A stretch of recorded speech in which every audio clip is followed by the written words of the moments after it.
Cancer. The word triggers feelings of fear, sadness, and confusion. Hi, I'm Barry Bostwick, father, actor, and prostate cancer survivor. Approximately 1 out of every 2 American men and 1 out of every 3 American women will experience a type of cancer at some point during his or her lifetime. With improved survival rates and advances in reducing the side effects of treatment, patients rarely choose to keep quiet about a cancer diagnosis today. And nearly 40% of the more than 1 million Americans diagnosed with cancer each year are people of working age. So, cancer comes to work with increasing frequency and becomes a growing issue to be dealt with in the work environment. Human resources professionals are on the front line as they deal with cancer patients and their families. They also need to recognize the impact of a cancer diagnosis on coworkers, supervisors, and managers in order to maintain a productive work environment. This DVD is directed towards human resources department needs, but can be of value to anyone in the workplace, including small companies that do not have a formal HR department. The goals for Cancer in the Workplace are to help employers understand the feelings and concerns of employees who have been diagnosed with cancer, to provide employers some insight into today's cancer treatments, to suggest ideas on how to best meet the needs of these employees, to recognize the impact of a cancer diagnosis on fellow employees, and to explore ways of coping with the death of an employee. This DVD will also present basic information to questions regarding possible legal concerns, with a follow-up presented in our DVD extra section. Work is very important to us. It makes us feel productive, needed, valued, and the opportunity to work becomes even more valuable to people living with cancer. When a cancer diagnosis is handled well in the workplace, the positive effects can include more secure, more devoted employees, and a more productive company. So be prepared. Watch this program and take your cues about handling cancer in the workplace from these professionals and survivors.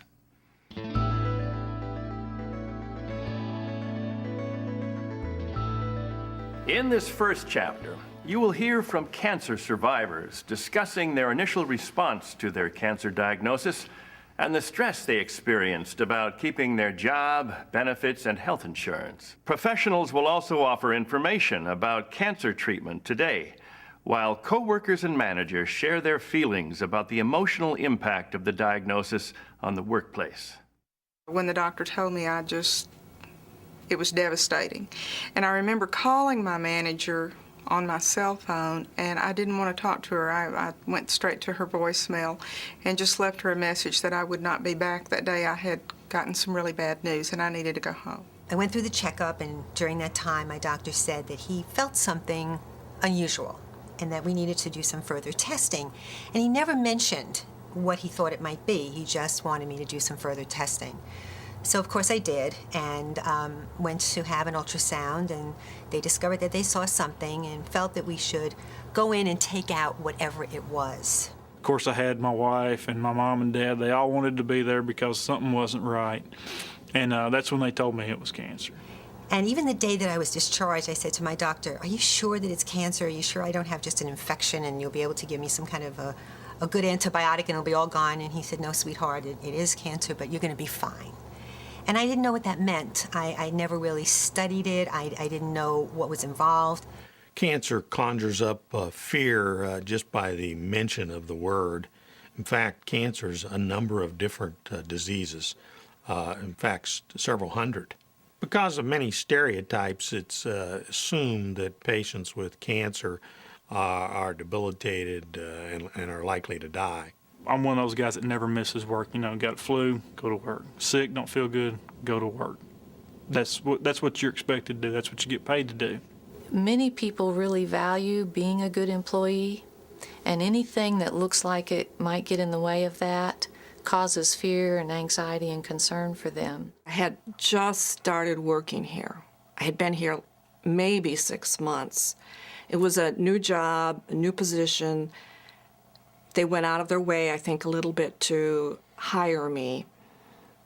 My concern was it's going to sound silly, but that I was going to let them down.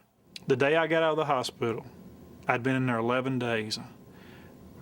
The first place I stopped was at work on the way back home because I felt like not being there for 11 days, I was neglecting my duty. When a person who has just been diagnosed with cancer approaches the employer and says, I have cancer, can I still work here? That's really what they're asking. Am I safe here? Am I going to be employed? Can I still earn a living? Can I still feed my children? Can I make my house payment? You know, people are very anxious about these things. And when that person comes to the employer, if the employer will just remember, this person is asking, can I still make a living? Will I still be able to feed my family? It'll help them, I think, just intuitively and more naturally, empathically know how they can respond.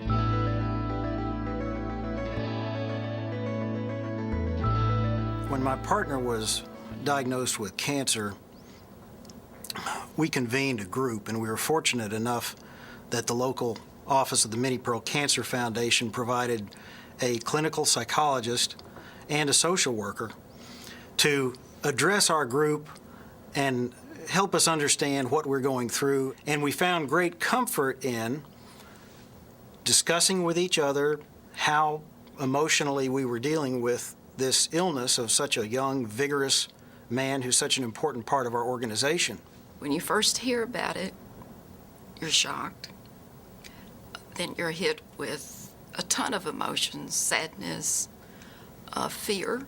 You also will start encountering a variety of people who come to your office who don't know how to handle it.